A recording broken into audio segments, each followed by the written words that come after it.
Ego ये word दिखने में जितना छोटा और सिंपल लगता है, असल में उतना ही डेंजरस और पावरफुल है। अगर तुम मुझसे पूछो कि इस दुनिया की सबसे बड़ी पावरफुल फोर्स कौन सी है, मेरा आंसर होगा ईगो। ईगो ऐसी चीज है जो किसी भी इंसान से कुछ भी करवा सकती है। अपनी गरीबी को हमेशा के लिए खत्म करने से लेकर अपने धोखेबाज दोस्त से रिश्ता तोड़ने तक, एक अच्छी फिजिक्स बनाने से लेकर अपनी पूरी पर्सनैलिटी को बदलने तक, तुम्हारी ईगो तुम्हें तुम्हारी औकात से भी बड़े सपने अचीव करवा सकती है। अगर तुम उसे सही डायरेक्शन में यूज करो और अगर तुम सही यूज करना सीख गए तो तुम कुछ भी कर सकते हो। आई रिपीट यू, कुछ भी।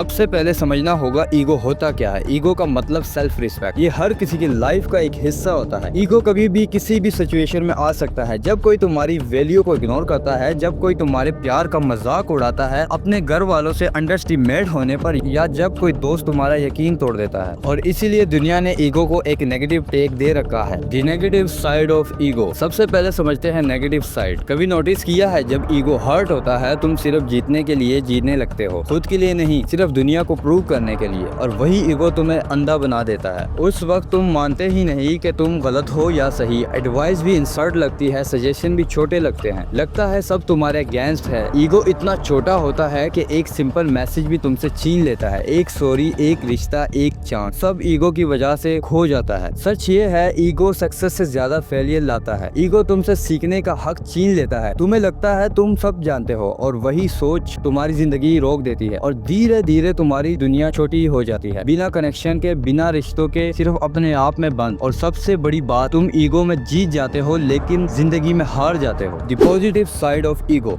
लेकिन ईगो हमेशा बुरा नहीं होता। जब दुनिया तुम्हें नीचा दिखाने की कोशिश करती है, तब वही ईगो तुम्हें याद दिलाता है, मैं इतना छोटा नहीं हूँ जितना ये लोग सोच रहे हैं। जब सब लोग कहते हैं तू नहीं कर सकता, वही ईगो तुम्हारे अंदर से आवाज देता है, वॉच मी। ईगो तुम्हारे लिए फ्यूल बन सकता है। तब मोटिवेशन नहीं होता, तब भी एक आवाज जो कहती है मैं किसी काम का हूँ, मैं अपने ड्रीम्स के लायक हूँ। जब तुम्हारा सोल तोड़ने की कोशिश होती है, वही ईगो तुम्हारी शेल्ड बन जाता है और कहता है मेरी वैल्यू मैं खुद जानता हूँ, मैं किसी के वर्ड से डिफाइन नहीं होता। ईगो तुम्हें चैलेंज करता है बेटर करने के लिए, जीतने के लिए, ग्रो करने के लिए। अगर तुम इसे कंट्रोल करना सीख जाओ तो ये तुम्हारी सबसे बड़ी पावर बन जाता है। How to control ego. Ego को कंट्रोल करना मतलब अपने आप को समझना, अपने रिएक्शंस को ऑब्जर्व करना।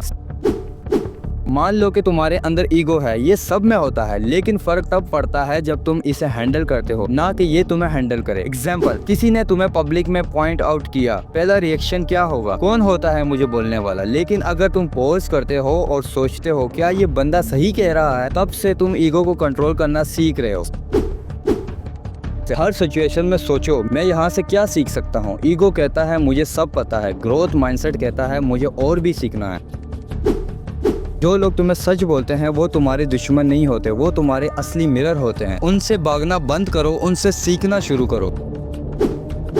कभी कभी चुप रहना सबसे बड़ा वेपन होता है। जब तुम प्रूफ नहीं करते, जस्टिफाई नहीं करते, तो तुम्हारे एक्शंस बोलते हैं, और वही तुम्हारी असली स्ट्रेंथ बन जाती है। फाइनल मैसेज, तुम्हारी ईगो तुम्हारा सबसे बड़ा एनिमी भी बन सकता है और तुम्हारी सबसे बड़ी पावर भी। फर्क सिर्फ इतना है, तुम उसको कंट्रोल करते हो या वो तुम्हें कंट्रोल करती है। जिंदगी में हर जगह तुम्हारा ईगो टेस्ट होता है, कभी सक्सेस मिलने पर, कभी इंसल्ट होने पर, कभी सब कुछ टूट जाने पर, और कभी सब कुछ मिल जाने पर। नेगेटिव ईगो कहता है किसी को मुझे नीचा दिखाने ना दो। पॉजिटिव ईगो कहता है मैं सीखने के लिए झुक भी सकता हूँ। अपनी आंखें बंद करो और सोचो क्या तुम्हारा ईगो तुम्हें ऊपर ले जा रहा है या नीचे खींच रहा है। जब जवाब मिलेगा, वहीं से तुम्हारा असली कमबैक शुरू होगा। सब्सक्राइब।